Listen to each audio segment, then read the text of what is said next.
You don't feel it at first. That's the danger. It's quiet, it's slow, it's invisible.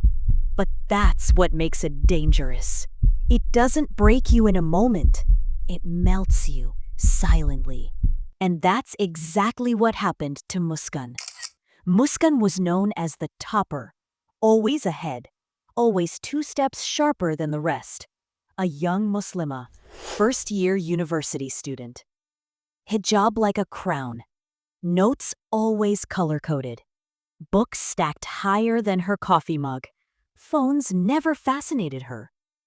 She didn't care for likes. She didn't need validation. Her world was Qur'an in the morning, Salah on time, tears in sujood by night. But she had to join group chats now. Assignments needed Dropbox links, slides shared on WhatsApp.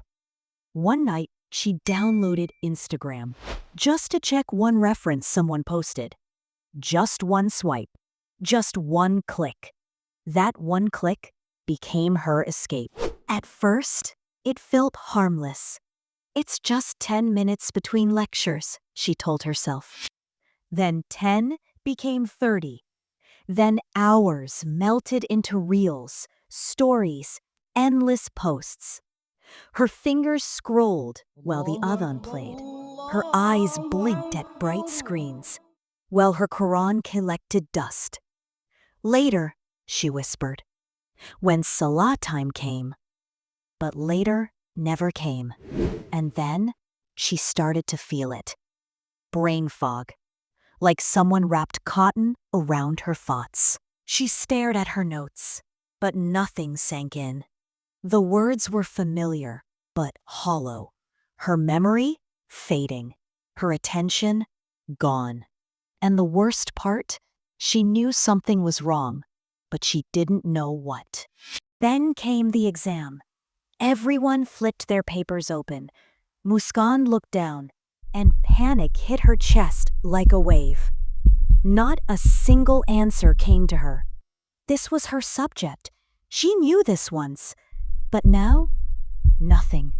Blank, empty, paralyzed. Her hand shivered over the pen. And when results came, she failed. The university topper had fallen. She stares at her laptop screen, marks blinking, GPA shattered, tears falling, quietly, uncontrollably.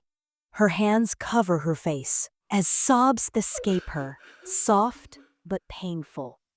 Ya Allah, how did I get here? How did I lose everything? Her salah was missed, her Quran remained closed, her du'as felt hollow, and her heart distant. She didn't just lose grades, she lost herself. For days, she stays quiet, drags herself to class. Eyes open, but she isn't really there. And then, one afternoon in the library, she sits again.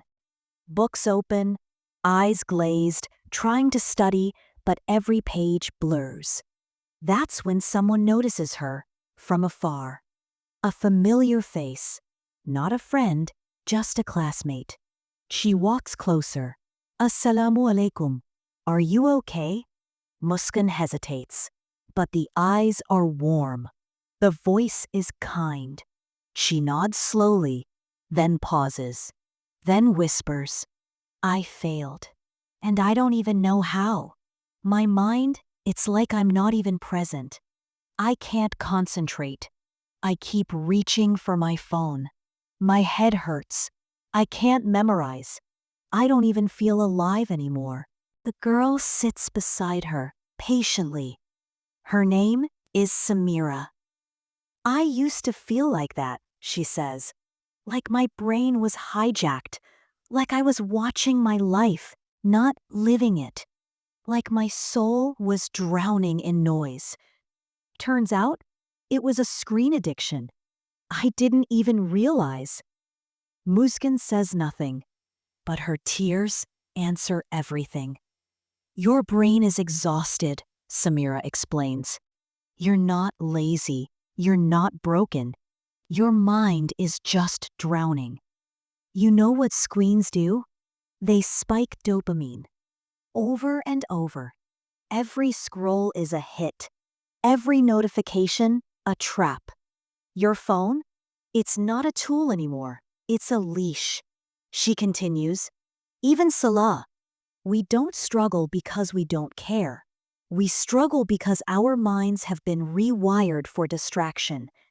Even the Qur'an. We can't focus. Not because it's hard, but because our brain is trained to jump every 3 seconds. She paused. Shaitan doesn't always need to make you sin. Sometimes he just keeps you busy, distracted, until you forget why you were created. Then she whispered, and whoever turns away from the remembrance of the Most Merciful, we appoint for him a devil, and he becomes his close companion. Indeed, the devils hinder them from the path, but they think they are rightly guided. And then she adds, that's us. When our hearts disconnect from Allah, that's us. When our phones come before our prayers, that's us. When we choose dopamine over dhikr. And that hit Muskan because she had lost everything. Time, focus, connection. How her healing began, step by step. Samira didn't lecture her. She walked with her. They built a system, bit by bit. Phone-free every morning.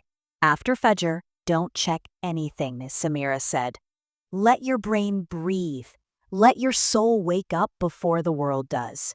At first, her fingers twitched. Her mind reached for the phone. But by day 5, the silence became peace.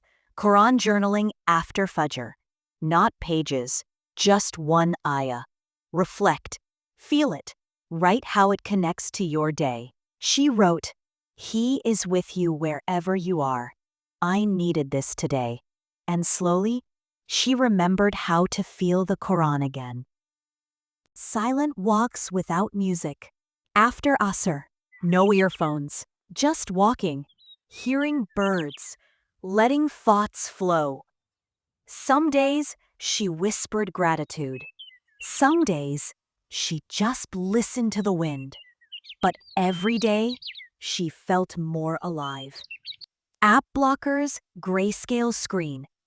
They used an app that made her pause every time she tried to open Instagram. It would ask, "Why are you opening this?" And for the first time, she actually thought about it. That pause, it changed everything. She also turned her screen gray. No colors, no temptation.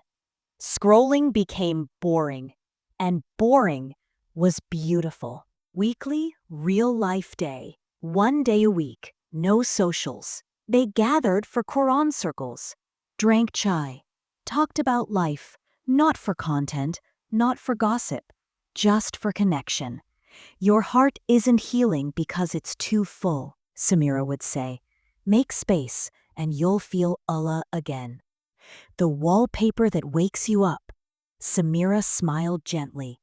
Change your lock screen to this, she said. This worldly life is nothing but deception. Or maybe this one. Every scroll is a second you'll never get back. What are you really chasing? Let your phone remind you of your purpose, not your urges. Weeks passed. Slowly, Muskan began to reclaim her day. Salah came back on time. The Qur'an opened again. Books felt like friends. Her memory returned. Her heart softened. She rewrote her exams. Did she top again? No, but she passed. And with that came peace. And the girl who once sat beside her in the library? She wasn't just a classmate anymore. She became a sister in Deen, a lifeline at her lowest. And together, they started something. She looked at her old phone habits and whispered to herself, "Never again will I let a screen take what belongs to Allah." Because now she knew. Phones are powerful tools, but they become dangerous when they start claiming what belongs only to Allah. Your time, your thoughts, your peace, your heart. Dear brothers and sisters, if you feel numb, distracted, addicted, you are not weak, you're human. But now it's time to break the loop. Your challenge: 30 days to win your focus back. No scrolling after Isha or on before phone in the morning. Journal one verse a day. Use social media only in 2 chosen time blocks. Example, 1 to 2 p.m. and 7 to 8 p.m. No phone during meals, Salah, or study. Digital detox Sundays. Dua every night. Ya Allah, purify my heart from distractions. You want to win your focus back? You want to feel Salah again? You want the Qur'an to move you again? Then start the challenge. Your phone doesn't own you, but you need to reclaim it because it can't free you, but Allah can. And the first step is to put it down. Comment your screen time below. Reply to someone. Encourage someone. Because we fall, but we return. And we return together.